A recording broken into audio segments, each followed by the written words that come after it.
امامیہ Urdu reader, چوتھا سبق روزانہ کا حساب، یہ ہمارا آج کا ٹاپک ہے۔ چلیے سٹوری شروع کرتے ہیں۔ سمجھدار دکاندار جب رات میں دکان بند کرنے لگتا ہے تو حساب کہ آج دن میں کتنے کی بکری ہوئی، کتنا فائدہ ہوا، کتنا نقصان ہوا، کس چیز میں فائدہ ہوا، کس چیز میں فائدہ نہیں ہوا۔ کیا کبھی تم نے یہ بھی سوچا کہ یہ سب کیوں ہوتا ہے؟ یاد رکھو، دکاندار یہ سارے کام اس لیے کرتا ہے کہ اس کے دن بھر کی محنت بیکار نہ ہونے پائے۔ جس چیز میں فائدہ ہو اس کا کاروبار کرے اور جس میں کوئی فائدہ نہ ہو اسے چھوڑ دے۔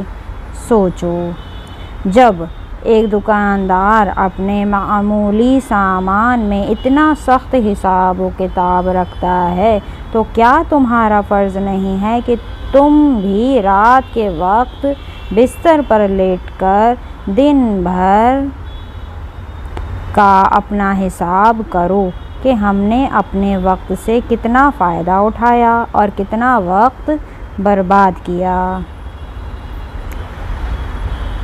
ہم نے صبح اٹھ کر گھر والوں کو سلام کیا یا نہیں کیا؟ برش کیا یا نہیں کیا؟ ڈریس سلیقے سے پہنی یا نہیں؟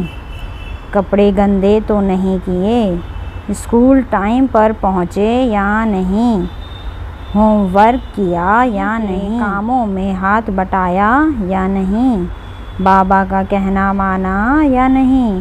یعنی یہ چھوٹے چھوٹے کام جو سلیقے روزمرہ کی زندگی میں، نماز پڑھی یا نہیں پڑھی، غریبوں اور ضرورت مندوں کو کچھ دیا یا نہیں دیا، گھر والوں اور محلے والوں کا خیال رکھا یا نہیں رکھا۔ کیا ہم یہ سب کرتے ہیں اور کسی کو ستایا تو نہیں، کسی کو نقصان تو نہیں پہنچایا، کسی کو چڑھایا تو نہیں؟ یعنی کتنی ہی عام بات ہے کہ بچے آپس میں کتنا ایک دوسرے کو چڑھاتے ہیں۔ کسی کا ہوم ورک ٹائم پہ نہیں ہوا تو چڑھائیں گے، کسی کی یونیفارم صاف نہیں ہوئی تو چڑھائیں گے، کسی نے کوئی لنچ لے کے نہیں آیا تو چڑھائیں گے، کسی نے ٹیچر نے جب کسی بچے کو ڈانٹ دیا اگر تو چڑھائیں گے۔ یعنی مذاق اڑانا تو کوئی بیڈ مینرز میں اب شمار ہی نہیں ہوتا، بلکہ ایسا نہیں ہے۔ کسی کی نقل تو نہیں کی۔ چلیں آگے ہے، جھوٹ تو نہیں بولا، کھانا تو برباد نہیں کیا، کھانے میں نخرے تو نہیں دکھائے، ممی پاپا کو تو نہیں ستایا۔ کیا یہ سب کام کیے نہیں کیے؟ کیسا رہا؟ کیا ہم دن بھر کا حساب و کتاب رات کے وقت کرتے ہیں؟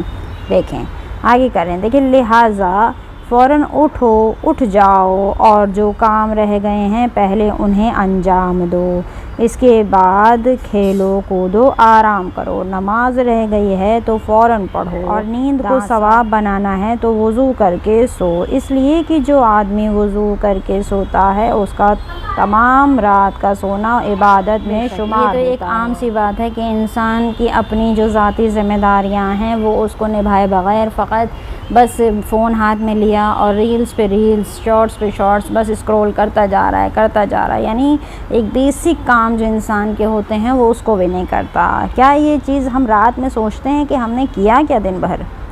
بے شک ہمیں یہ تمام سمجھنا چاہیے کیونکہ وقت بے حد قیمتی ہے۔ چلیں معنی بتاؤ۔ سب سے پہلے ہے حساب، سودا، بیکار، عبادت، روزانہ۔ ان میں سے جس کا نہ آتا ہو جواب تو آپ کامنٹ باکس میں لکھیے، میں اس کا جواب دوں گی۔ جملہ بناؤ، حساب، بکری، سودا، بیکار، روزانہ، ان جگہوں کو بھرو۔ ان کو یہ آپ نے فل ان دی بلینکس کی طرح ہیں، اس کو آپ نے کرنا ہے۔ سب سے پہلے ہے آج دکان میں کتنی ڈیش ہوئی، کتنا ڈیش ہوا، جھوٹ بولے، نیند کو ثواب بنانا ہے، ڈیش سود، ڈیش رہ گئی ہے تو ڈیش پڑھو۔ پہلا سوال، دکاندار حساب کیوں کرتا ہے؟ تمہارا روزانہ کا کام کیوں اٹھ گئے؟ تمام رات کو سونا عبادت میں کب شمار ہوتا ہے؟ آج کی کلاس میں بس اتنا ہی۔ وصلی اللہ علی سیدنا طیبین طاہرین۔